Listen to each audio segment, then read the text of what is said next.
Hello and welcome everyone to UnZOOsual Careers, where we explore the variety of careers in science, technology, engineering, arts, and math at the Smithsonian's National Zoo and Conservation Biology Institute.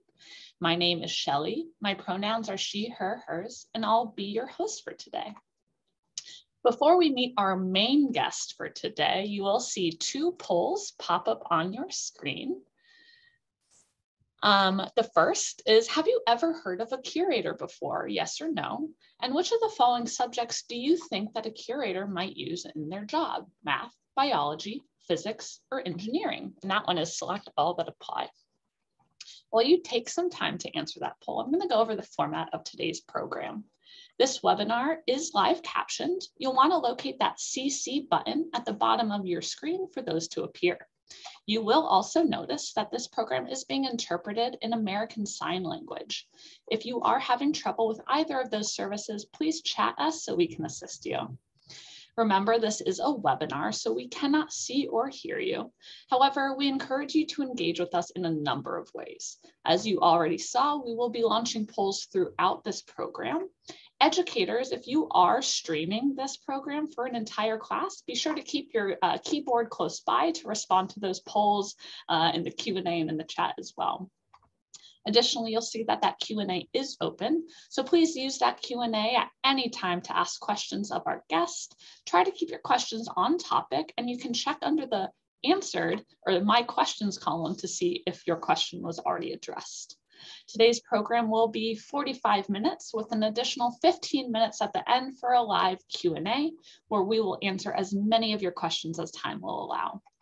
Lastly, you will see that that chat is open for you to message us. And now I want you to find that chat and tell me where you're joining us from. While you do that, I want to quickly introduce you to our team who's helping behind the scenes. Today, we have Erica, Kaden, Jess, Emily, and Anthony helping to answer and respond to the chat. And we have a special chat expert. We have Katie joining us, who is an animal keeper at Lion Tiger Hill today. Oh, and we have so many people joining us from all over. Let's see, we have Mary all the way from San Francisco, incredible. We have Juanita from Boston. We have Callie from Illinois. We have Heather from Germantown, Maryland. Isabel from Fairfax, Virginia. Maya from Virginia. Olive from Massachusetts. And let's see, oh my goodness, we have Cameron from Montreal. Angela right down the street in DuPont Circle. Hi, Ellie, Michigan. Joining from Springfield, Massachusetts. Incredible. We have just reached all over. Oh, hi, Mr. Smith's class from Woodbridge, Virginia, and Portland, Oregon. I am just amazed by us reaching all over the country and international today. That's wonderful. Hello with the A Street Bruins at Forest Park High School and Science Tech, Springfield, Massachusetts. Incredible.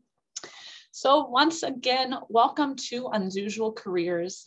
I am positively ecstatic to welcome Craig Sappho, Large Carnivore Curator and founding member of the Association of Minority Zoo and Aquarium Professionals, to the program. Hi, Craig, and welcome. Hey, Shelley, how are you? Why don't you start by telling us what it is you do for the zoo? So I am the curator of large carnivores at the National Zoo. Okay, so can you just briefly tell us, what does a curator do? So curator, I'm not the guy who people see and they want to immediately do that job. You know, I do get to do some fun things like holding tiger cubs every once in a while, but my primary job is to coordinate. I oversee a collection of animals at the zoo. In my case, that's primarily large carnivores with some other things sprinkled in there. But I also coordinate the other units of the zoo, the other departments of the zoo who participate in taking care of the animals. So for instance, veterinary care, veterinary medicine, I coordinate when the vets come down to visit with animals or when the animals go up to visit the vets. Likewise, nutrition, I work with the nutrition department to help formulate the appropriate diets for the animals. And then of course, as the curator of this area, I supervise a set of animal keepers who actually do the hands-on animal care. Wonderful. So my next obvious question, I actually want to poll our viewers quickly first. So I'm going to launch another poll here. As the curator of large carnivores, which of the following species do our viewers think Craig cares for? We have a cheetah, catfish, alpaca, cows, clouded leopards, and I'll give them just a couple more seconds to answer that as those answers come in. But it sounds like you said, you're working with a lot of departments in the zoo, which is something that we heard from a lot of our careers last season, that this is a common theme of you working with a lot of departments. Absolutely. The zoo is one of those places that it takes a village, literally. You don't have one person who takes care of just the tigers, or, anything like that. You have a whole group of people who do it. And so, I'm fortunate in that I get to be the coordinator, and I get to make people think I do all the work, but I know all the people who do the real work. That's great. Well, it looks like everybody has answered our poll. So let's take a look and see what people think our large carnivore curator works with. So I have to admit, I might have tricked you a little bit. The majority of people did guess that you worked with cheetahs and clouded leopards, but we did get a couple votes for catfish, alpaca, and cows. So what are some of the animals that are under your care, Craig? Right on. Well, actually, just because of the way the zoo is broken up, even though I'm the curator of large carnivores, I don't work with the cheetahs anymore. I worked with the cheetahs when I came to the zoo, but for us, large carnivores are lions and tigers. I was fortunate enough to work with cheetahs for about 16 years before I moved over to the big cats. And because of the way the zoo is set up geographically, the big cats are situated right next to the kids' farm. And so I take care of alpacas. I take care of prairie dogs. I take care of, fortunately, Andean bears as well, which are classified as carnivores. So we take care of quite a few animals. I do have the chickens are some of the favorites as well. And the KVs are our animals. So I take care of quite a few rodents as well. That's awesome. And Miwako in the chat asked birds. So you do have some birds under your care. I do, but the strange thing for me is that until I started managing the chickens, I had never taken care of birds before. So it was a very on-the-job learning experience for me. And that's where one of the things about being in animal care is that you never stop learning. And so when I moved down and took over the kids' farm, I had to rely on a bunch of animal keepers who knew how to take care of birds. And I had to reach out to our bird curator and start asking questions about how do I take care of these animals, So it's a lot of learning. So it sounds like you didn't come into the career of a curator having all of the animal knowledge already. You still do a lot of learning while on the job about new species. Every day, even the species that I think I really hesitate to ever use the word expert. Just because every time I think I do, like I said, I worked with cheetahs for 16 years and I always can look to someone else who knows more than I do about cheetahs, about different aspects. But that's the fun part of working with animals in my mind, is that you're always learning. That's great. So you said that earlier in your career, you worked a lot with cheetahs, but have sort of moved away from that. Can you share with us how you got into this career? How would someone go about becoming a carnivore curator or a curator in general?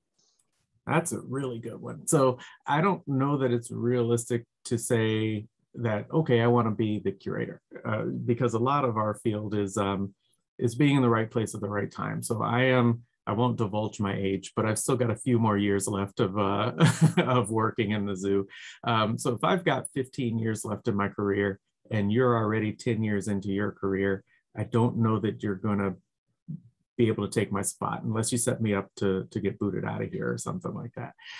But it's a right place, right time kind of thing. So what is realistic is saying, hey, I really love animals and I think I want to work with animals as a career.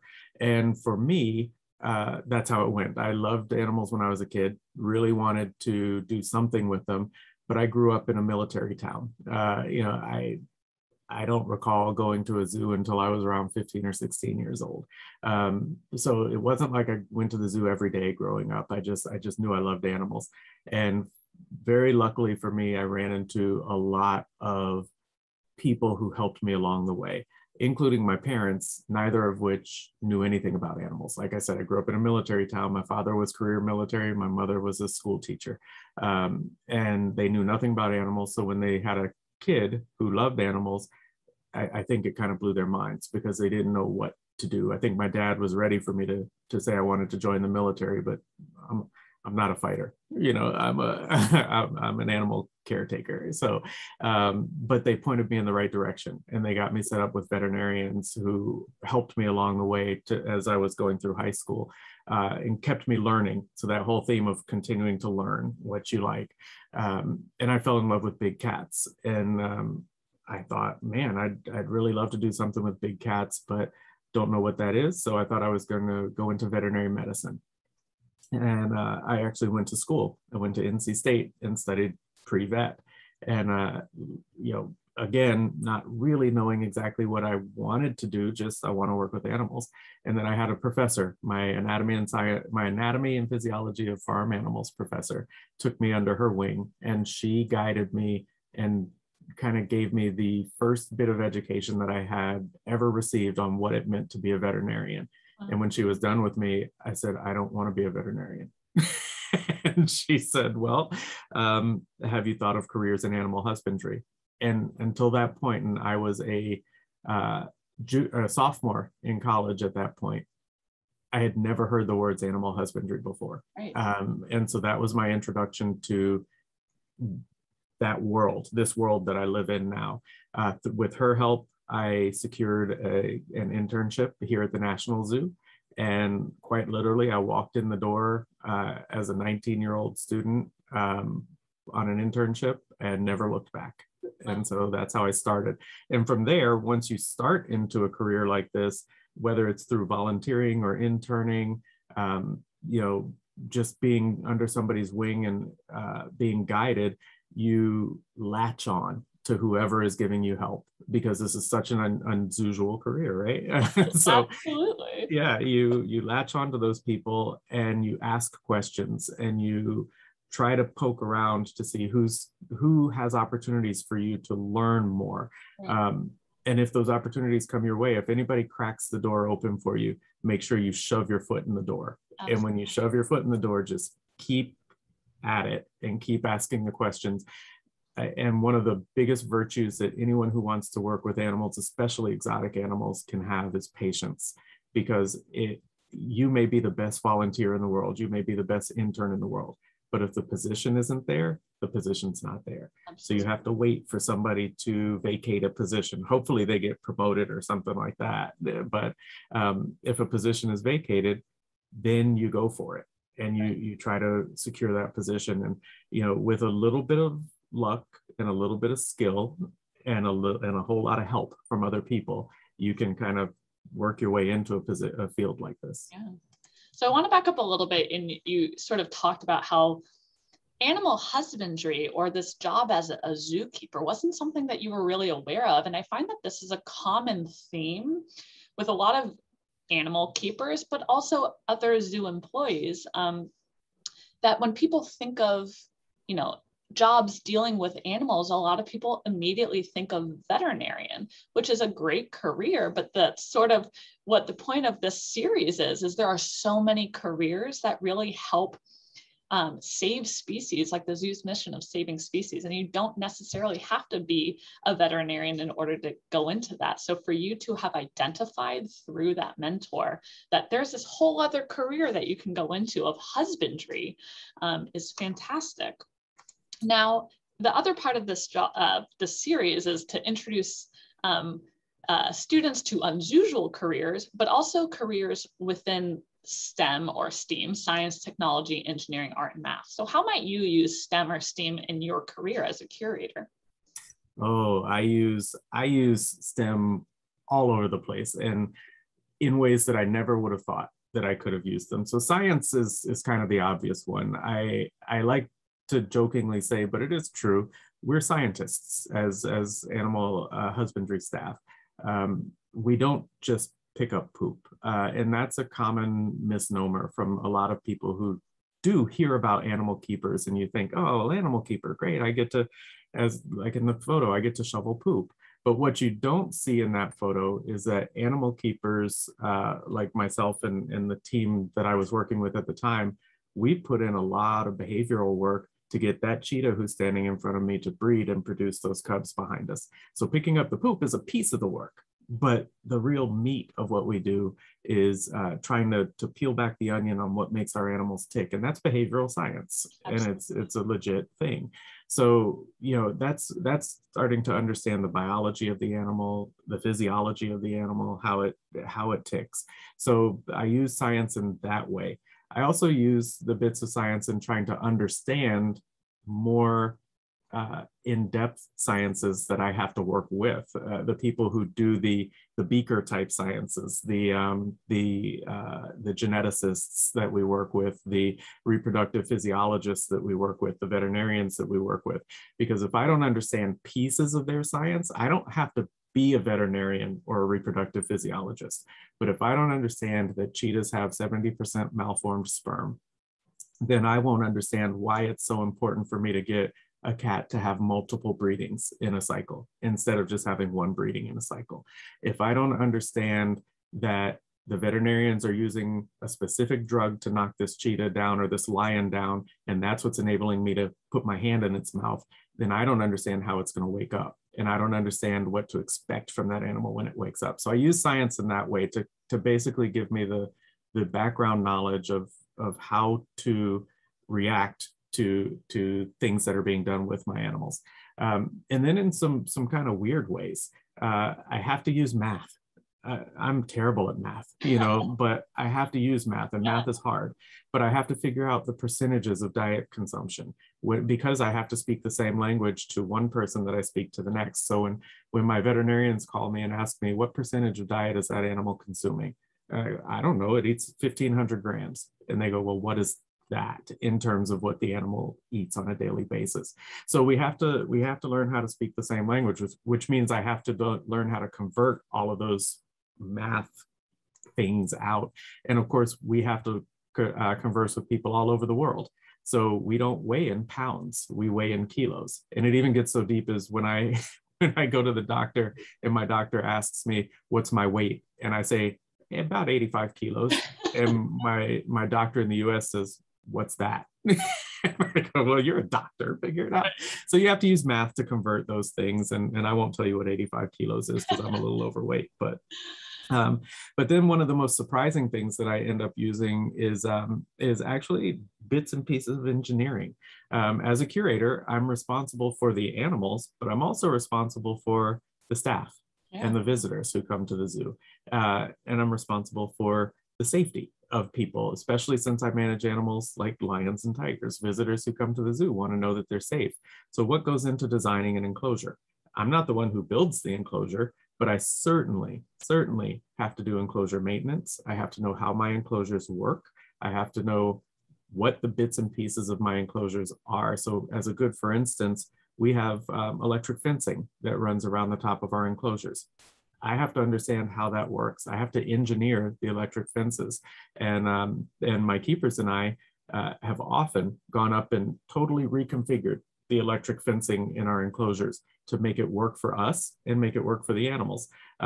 We have to understand that for a lion and a tiger, we have to understand what's containing them in that yard and what's not going to work. I've had people come to me and say, well, you should get leopards and put them in the lion yard.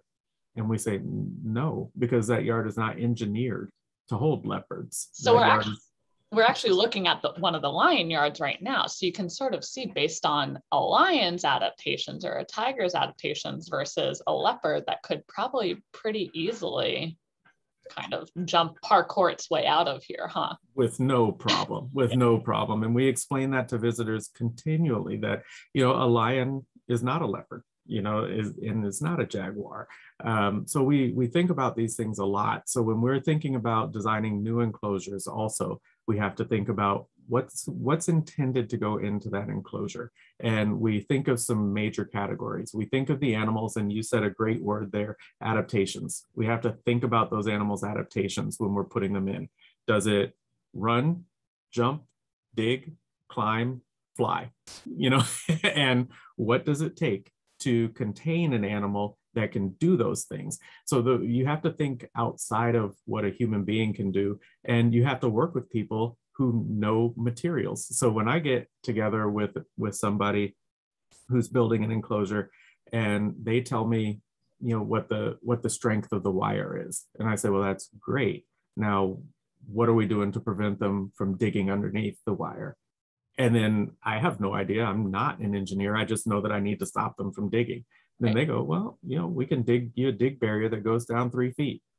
Well, 3 feet's not going to be enough, for some of these animals. My animal can dig farther than 3 feet. That's not exactly. Enough. And the one thing that I love to hear from people who know their construction business very well is when I'm working, you saw the photo there of Andy and bears. Anybody who's ever worked with bears will appreciate this. But I've heard visitors or construction folks come to me and say, well, don't worry about that. It's bear proof. And I said, really? You've never met a bear before then, because I haven't seen much of anything that's bear proof, because bears are incredibly strong, but in addition to that, they're incredibly smart. And so we have to find ways to outsmart the bears.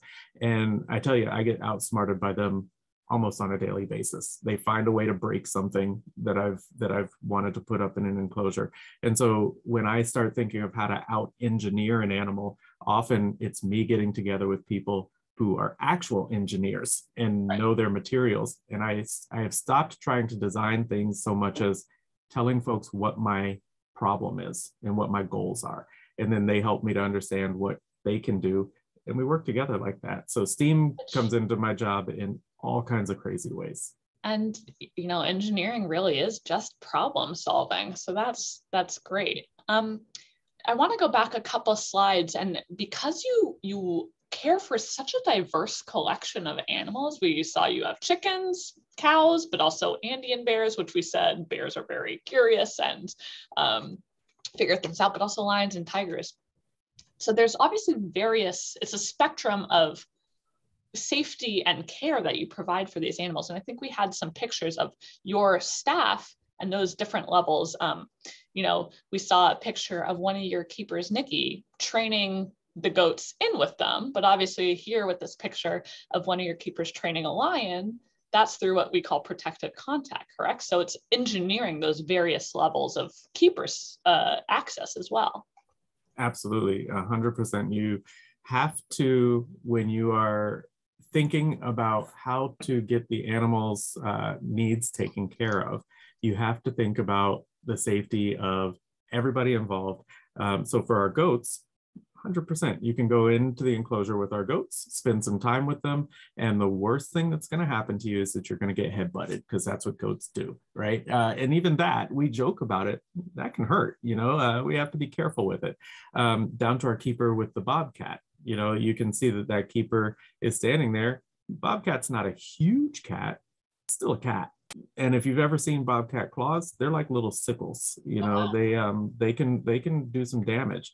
But the keepers, it's important that they can build a relationship and work around the animals that will tolerate them. So we have to be very clear and train the keepers very well on how to, number one, read the animal's behavior. So a lot of our science of animal behavior is having what we call animal sense. So if Charlie there, the keeper, wants to enter the enclosure with the Bobcat, the first thing he'll do is assess whether the animal is acting appropriately or not. Right. And so we do that. And we do that with animals as big as cheetahs. We'll go into enclosures with them. If that animal's acting off, you don't go in with them, because it's all about predictability, the ability to predict what the animal is likely to do. So with a goat, you can predict that you can stop the goat, that you can, work favorably in the enclosure with the goat. With a Bobcat, you can predict that it's gonna potentially want to get aggressive, but probably just for the food that you have in your hand. It's probably not going to be interested in attacking you necessarily. With a lion, you can predict what it's going to do. It's going to kill you. So you don't go into the enclosure with it, because that's what that animal does. So you have to be able to then say, how do we work safely with it? And protected contact comes into play. Protected contact means that you are on one end of the barrier, the animal's on the other end of the barrier, and nothing from your end of the barrier goes to the animal, and nothing from the animal's end comes out to you. So you have to learn how to communicate. And what that keeper is doing there is holding her hand directly in front of the lion, asking the lion to open its mouth. And when the lion does that, the keeper, what you can't see really clearly is that she has a whistle in her mouth. When the lion performs the behavior that the keeper's looking for, she'll blow the whistle. The lion knows that they've done what they wanted, what the keeper asked them to do, and the keeper will deliver a treat to them. For lions, I'll give you 3 guesses what the treat is. Giant meatball. Well, a little meatball. Yes. That's what they react to. So that's kind of a really cool thing. And when you can get the animals to do what you need them to do, that quintessential question, how do you make a 300-pound lion go from point A to point B? Well, you don't make them do anything. You work with them and it becomes their decision. So protected contact is a big plus for us. That's really interesting. And there's another thing that you talked about when you're talking about how much you use science in your job. You mentioned, a lot of people think like you just pick up poop all day. I do want to note, while yes, a lot of a zookeeper's job is potentially poop, but it's also very important, right? You talked about monitoring your animals' weights and their health. And, you send a lot of data to, what did you call them? The flask scientists, right. Pipetting and things, and running the chemical assays to measure the hormones. But a really interesting thing that you and your team do in order to sort of help monitor animal health is using a specific craft material, glitter, correct? 100%. So what do you do with the glitter? It's we tease people sometimes when we bring them for tours. We show them the diets that we make, and we show them glitter sprinkled food, and we ask people what they think it's for, and we say, well, it's seasoning. It's just it makes the meat taste better. And of course, glitter, if you've ever been in grade school and tasted glitter, it has no taste to it. But what it does is it doesn't get digested by the animal. So what goes in must come out. And so what ends up coming out is, as you see in that photo, the glitter comes out in the feces. So what's super important about that is that one of the ways that we monitor all kinds of things for our animals, from health to reproductive, for their reproductive readiness, is through feces. So through that little ball of feces, we can measure everything from certain illnesses that the animal might be having, to how much water the animal's been consuming, if they're dehydrated or anything like that, and if it's a female, whether it's cycling or not. All those hormones are excreted in the feces.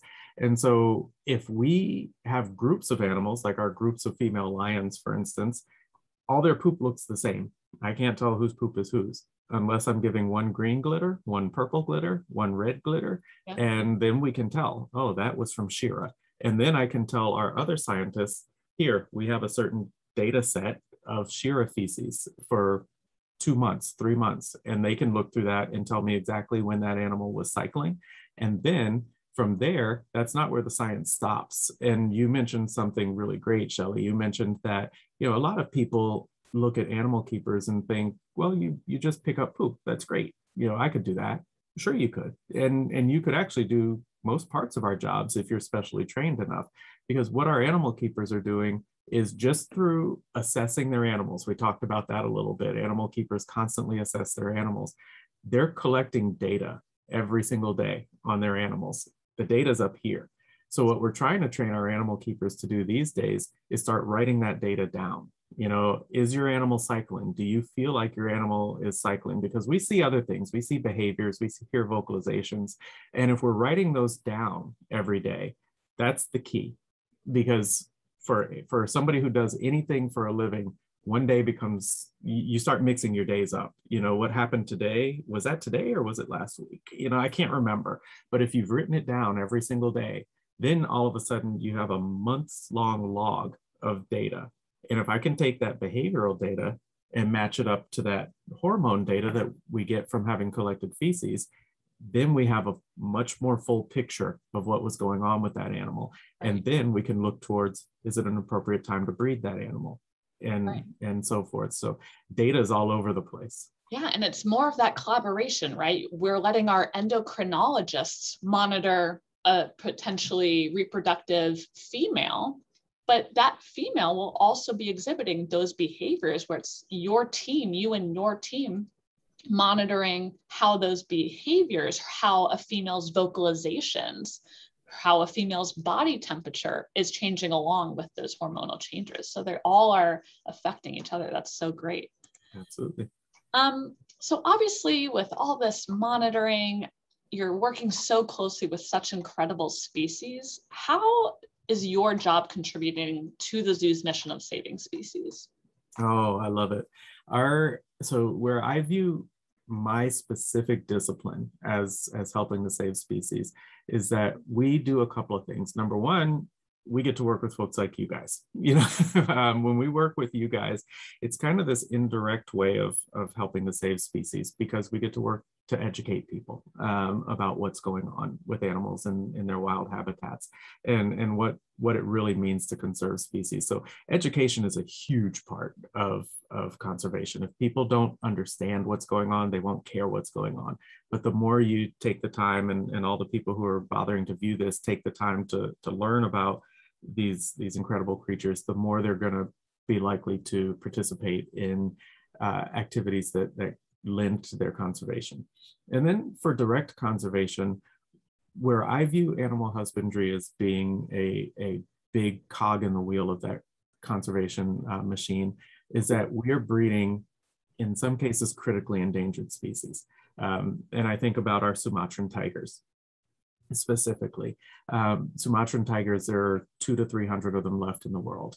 They live in a place in the world that is just on an ecological balance beam. They live on the island of Sumatra, and that's it. And so there is not really much room for them to expand in their wild habitat right now. So if something were to happen, something, that I don't even like to think about, but some kind of natural disaster were to happen and affect the island of Sumatra, there could easily be no more Sumatran tigers left.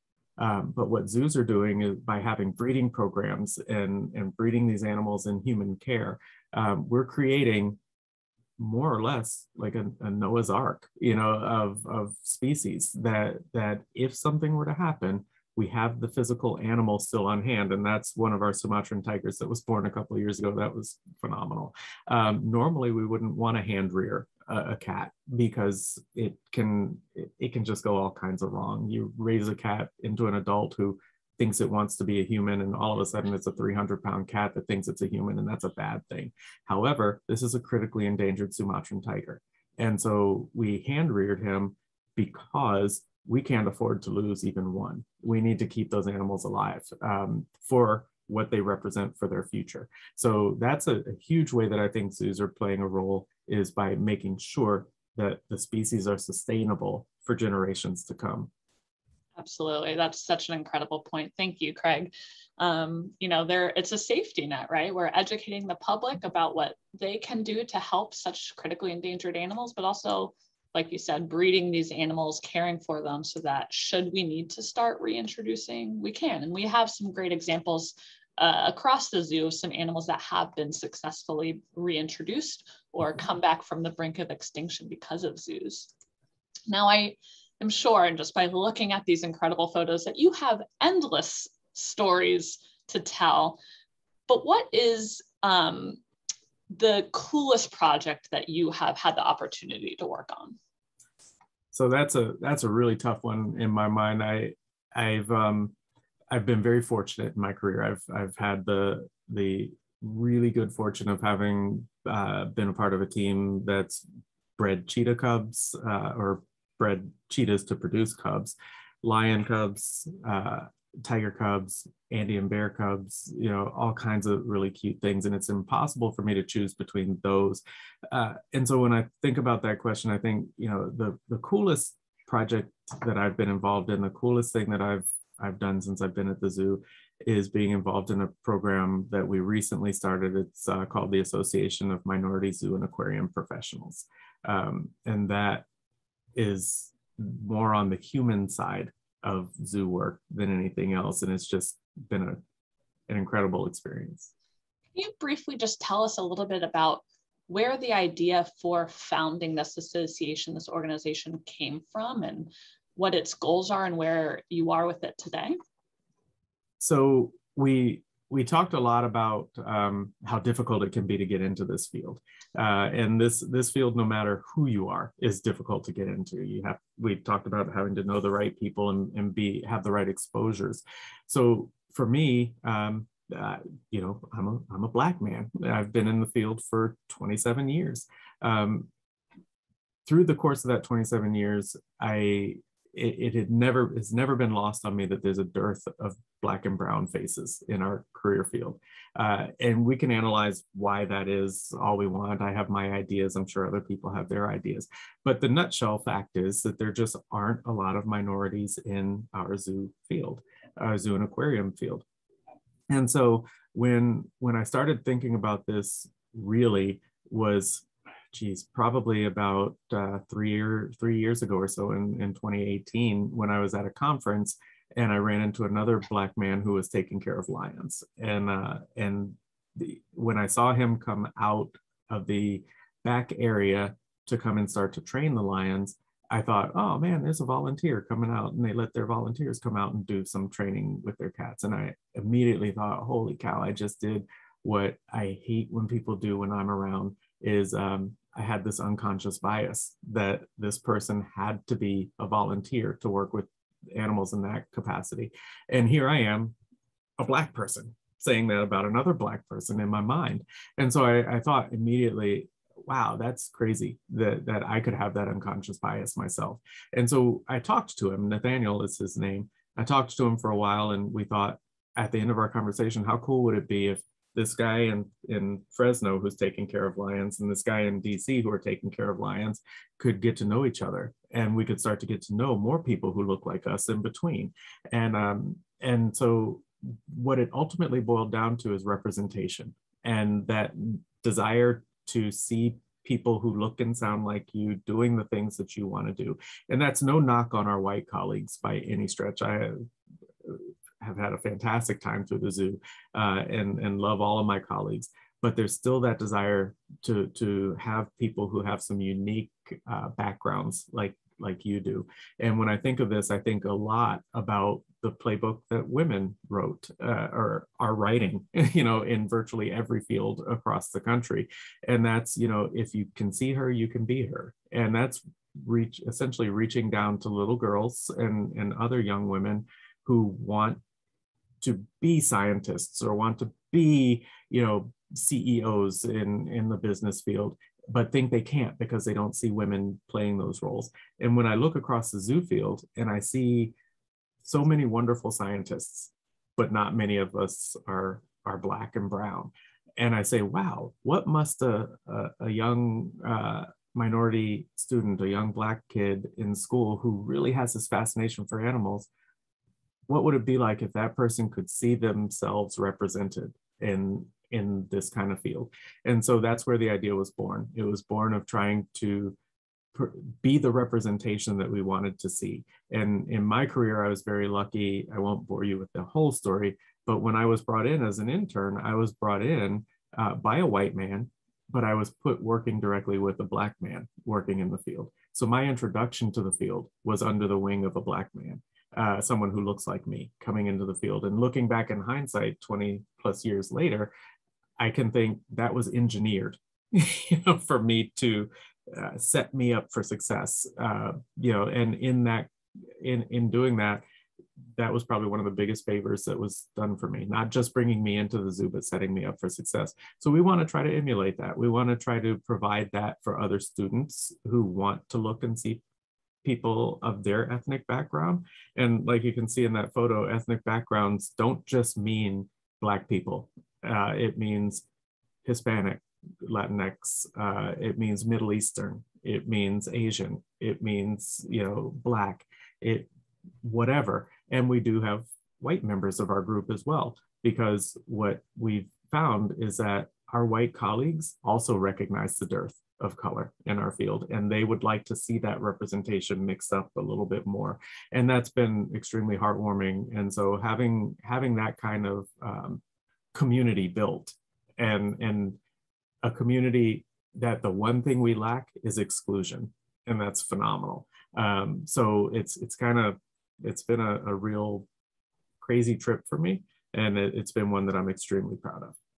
What an amazing story and organization that you've founded, and just to hear, you know, the importance of representation, the importance of mentors, and your goal of just creating that same network for people who are in the same situation and want to see people like themselves in careers that they are interested in, and really just setting the tone for this whole series as well. You know, we want conservation is for everyone, and it doesn't have to be in your standard veterinarian field. You can have such a range of careers and still play such a huge role regardless of who you are. So thank you so much, Craig. That was just incredible. And for anyone interested in a zoo or aquarium field, there are a list of mentors available in various careers in the zoo and aquarium field for you to check out on their website. And I believe someone will drop that in the chat for you.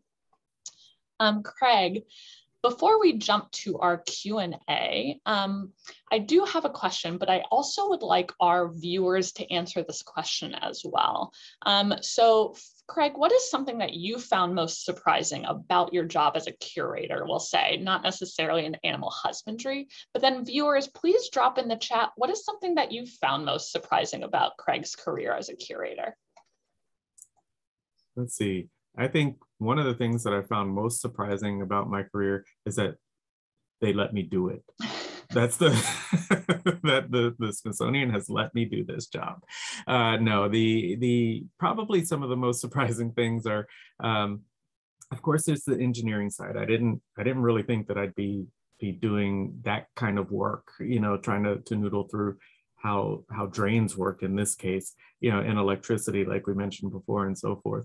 But one of the biggest surprises to me, or things that I wasn't sure about, was the people aspect of working in a curatorial role. Yeah. I got into this job to work with animals, but as a curator, I work with animals, but I also work with people, and that's a skill set that I never was prepared to have, never thought I wanted. I remember very distinctly way back in 2005, one of our then curators asked me if I ever thought I wanted to be a curator. And I thought, heck no, I don't want to deal with people. I want to work with animals forever. But then they promptly reminded me that, well, you think that way because you're in your 20s, you know, and you think your body's going to last forever, and it just won't. My body has since broken down, you know, but something that you can do to stay in the field is start to work towards climbing the ladder. And when you do that, you definitely have to work with people. And unfortunately, you don't know if you're good at working with people until you have to start working with people. And that one over there is a little bit of a joke that we tell amongst our curatorial staff. Sometimes we all try to one up each other, and but that's part of having fun, is like having someone else's staff tell that curator that I'm better than they are, you know, and my whole staff thinks that curator is better than I am, and it's all great. But working with people is probably one of the most surprising things. And one of the most surprising things about working with people that I found is that too is extremely rewarding. When I get the chance to work with a keeper who is what we call a green keeper, you know, somebody who hasn't worked in the field very long, and I get to teach them something, it's pretty rewarding. Yeah. You know, it's a good aspect of it, but surprised me very much. Absolutely. So just reading from the chat, Miwako was surprised by the glitter, the glitter going in the meat and the glitter coming back out, which is great. That's why I wanted to share that with you. And Mr. Smith's class says that they were most surprised by all the behind the scenes things that need to be done. They'd sort of just assumed it was mostly just caring for the animals directly, but there is a lot more that goes on behind the scenes in zoos, which is just incredible to think about. And another thing that you sort of talked about, you know, managing groups of animals and their needs and making sure they're enriched, but you sort of also have to do, not to the same extent, but dealing with your staff, making sure that they're mentally healthy and able to care for the animals as well. So it's kind of dealing with animals in multiple species, including humans. Oh, you have to. And the aspect of safety comes into play because you have to learn how to be a little mini psychologist, because we can't afford to have a keeper come into work and not be on their full game. I mean, we're working with lions and tigers. And so if I have a keeper who comes in who's had a bad day, or a bad evening the night before, if they've had an argument with their significant other, or their favorite television show got canceled and they're just distraught, if that keeper can't function to their best ability, then I have to be prepared to send them home, and not critically, but I have to be ready to chat to that person. And knowing that that person may not want to divulge what's going on with them. So you have to kind of massage through how to work with people in the most effective way, because their life depends on it, as do the lives of the other people they're working with. That's great. So we are at our 45 minutes and we are about to head into our live Q&A. You all have submitted some amazing questions, but do keep those coming. Before we head into the Q&A, I know some folks might have to run to another class or have another program. So I'm going to launch this final poll, but I will leave it up for the next 15 minutes. Just curious to see, how did you feel about today's program? Whether you loved it, liked it, it was okay or not for you. And how did this program leave you feeling? Select all that apply. So let's start with this Q&A. So one of our first questions, Craig, what did you do during that first internship? What did you say, 27 years ago? And how did you secure that internship? So that's 27 years ago. Sorry, so that internship, it's interesting. It was broken down. What I actually did for my project, most internships have a project that's tagged along with them. And my project was tracking feral cats that run through the zoo. It was, keep in mind, this was 1994, and camera traps had just been developed. Camera traps being, the trail cams that are used so frequently now. These were the first generation of trail cams. And we were setting those up to monitor the cats. And remember, we're in DC, so we're in the middle of a city. We have, feral alley cats that run through the zoo to pick up the free food that's around in some animal enclosures. And those animals carry diseases. So my job was to track them and catalog them. But in my downtime, I was assigned to work at the Cheetah Conservation Station under Stuart Wells, who's the man I told you about, the black man I told you about that I worked under. And that was because I had written so much in my letter to secure the internship about wanting to work with big cats that Dr. Seidensticker, the then curator of big cats who brought me onto the zoo, read that and decided, okay, I need this cat project done, but that's not going to take all your time. So in your meantime, you learn animal husbandry from the cheetah staff. So that I say that to say that it's super important if you're applying for internships or expressing your interest for a job position, that you let people know what you're interested in. Because if you don't, they may very well just stick you behind a desk and say, do some data entry. Yeah. But if they know that you're super interested in cheetahs, and they may just have an opportunity for you to do some work with those cats, it's not a guarantee, but it certainly can't hurt. That's great. We have a couple questions from Mr. Smith's class. What kind of education do you need, or range of education, to get into this field? And I realize that the field is big and there's a lot of different kind of paths, but just overall. So this is where I get myself into trouble, because this is where I tell the truth. But it's education is extremely important. The education that you need to get yourself into position, like you said, it varies, Shelley, from career to career. For animal care specifically, what's needed is a high school degree. What's desired is a higher level of education so that you can prove that you can be taught, basically. And so for me, in my case, I say this very carefully, because I never, ever, ever want anyone to walk away from when I tell my story with the thought that, oh, great, I don't have to go to school. I went to NC State. I got my first internship at the end of my sophomore year, came back to school for my junior year. I was extended the offer of another internship at the end of my junior year. However, in between that time, a keeper did go out on an injury. And so I applied for that position. I was encouraged to apply for the position. I thought, there's no way I'm going to get this position. I'm a junior in college. They don't want me. I was asked if I wanted to fill the position. I got the position. So I had to make the decision on whether I leave at the end of my junior year and take the position that was being offered to me, or do I go back to school to finish my senior year and hope there's a job on the end of that senior year. I had lots of conversations with my family on what this is a big life decision, you know, and my mother was very frank with me. She supported me, but she said, if it doesn't work out, you're on your own. So you will have to figure out how you're going to pay your bills and get along without a college degree at that point. It's on you. And she put the offer on the table. She said, I'm willing to continue paying for school right now if you're going to go back and finish right now.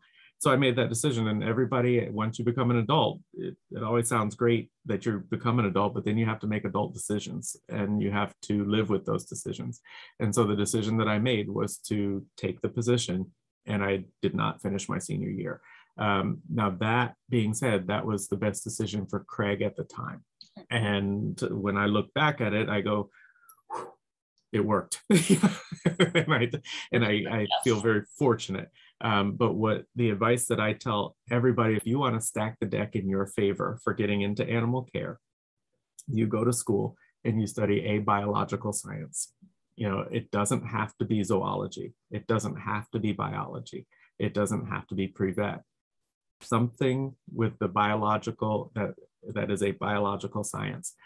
Because that will give you the building blocks as you start to learn and decide what role you want to fill. If you already know you want to get into research, you better be looking towards the master's and PhD route. So you better be looking for long-term education. But if you're really curious about animal husbandry, what I can tell you from a hiring official's point of view is that I look for people who can be taught. So I don't want people who are in school and failing out, and I want to think that they're just looking for animal care because they think it's picking up poop. Well, that's silly. That's not what I want. I can't teach you. But what I can teach are the people who are motivated and doing well. So going to school, studying a biological science, to me, that's a broad way of getting some exposure to a lot of potential fields.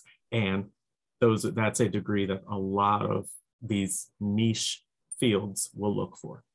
That's a great answer. Thank you, Craig. Here's a fun one. We got a couple from Ellie and Milako. What is your favorite animal at the zoo and in general? Oh, man. Okay, so my favorite animal at the zoo, I have to go with, and I think I'm going to make some people mad here too, I have to go with tigers, and in particular, the Amur tigers. I really like them. They're fun to work with. Their story is cool. They're just really amazing animals. But my favorite animal in general is one that I've never had the fortune of working with, spotted hyenas. I really dig spotted hyenas. They are just an evolutionary marvel, and they're awesome. And I think they're so ugly that they're cute. I find that most keepers or people in animal husbandry have sort of that dream animal that they never got the chance to work with, but have always wanted to work. I always wanted to work with hippos. The hippos at the National Zoo were here long before my time. I love it. That's great. We had a couple questions about giving the cats, large carnivores, live prey. We mentioned meatballs, but can you tell us a little bit about what sort of the diets are for those large cats? So they all get meat. So you guys are right on top of it. You know that the carnivores all eat, well, the big cat carnivores all eat meat. There are some carnivores who are technically classified as carnivores, but they're omnivores. And I'm thinking of bears when I say that. But we do a ground meat, and specifically a ground meat because that ground meat is easily enriched with the nutrients and vitamins that those cats need to sustain long, healthy lives. We do give just raw steaks to the animals as treats. They really like those. Of course, they love those. We do whole prey. So whole prey, not live prey. The whole prey being rabbits or, quarter carcasses of cattle and things like that, which are great for the cats, but they're not live. And the answer to the live prey question has a lot of answers to it. Number one, we have to be sensitive of our visitors. Not every visitor is going to be ready to see a tiger chow down on a live rabbit. Some visitors would love it, but we have to be sensitive to all. And then the other thing that people don't often think about is, I love my tigers, but I love animals. And as much as I understand the biology of a tiger is to eat meat and kill animals, if we were to throw an animal in the enclosure that could not get out of the enclosure, how cruel is that to the animal who's being hunted and killed? Psychologically, I would not have a good feeling about throwing a live rabbit or live deer into those enclosures and just watching them be hunted and killed. Yeah, and it's something that we'll actually probably touch on next month, but we have to worry about the welfare. How well are our animals being cared of, our cats?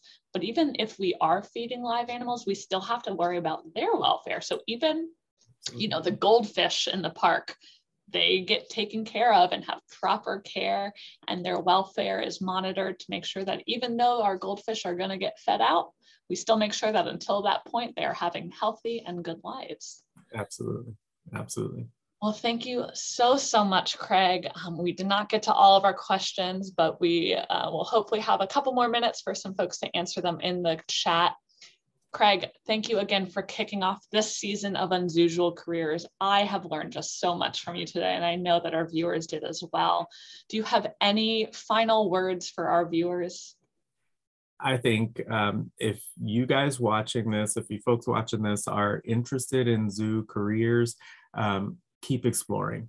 Look through all of the options, because it's not just, as much as I'm an advocate for animal husbandry, it's not just animal husbandry and veterinary medicine. We have people who are doing everything from IT to cataloging animals to sales, so if you love animals, but you're not sure what role you can play, just do what my old bosses used to do and peel back the onion. Try to figure out what role you can play. Visit the zoo, try to meet the people who work in the zoos, and once, like I said, once somebody cracks the door for you, just shove your foot in there and start learning as much as you can. That's great. Thank you so much, Craig. Yeah. We hope that everybody had a roaring good time today, and we positively hope you will join us for our next installment of UnZOOsual Careers on Friday, November 5th at 1 p.m. Eastern Time, where we will meet Dr. Betsy Harelko, the manager of animal welfare and research. So I think some of these same topics will come up next month. If you missed last season and would like to catch up on all of the UnZOOsual Careers from last year, be sure to check out our YouTube playlist. That link was dropped in the chat. And on behalf of the Smithsonian's National Zoo and Conservation Biology Institute, we hope you have a wild day.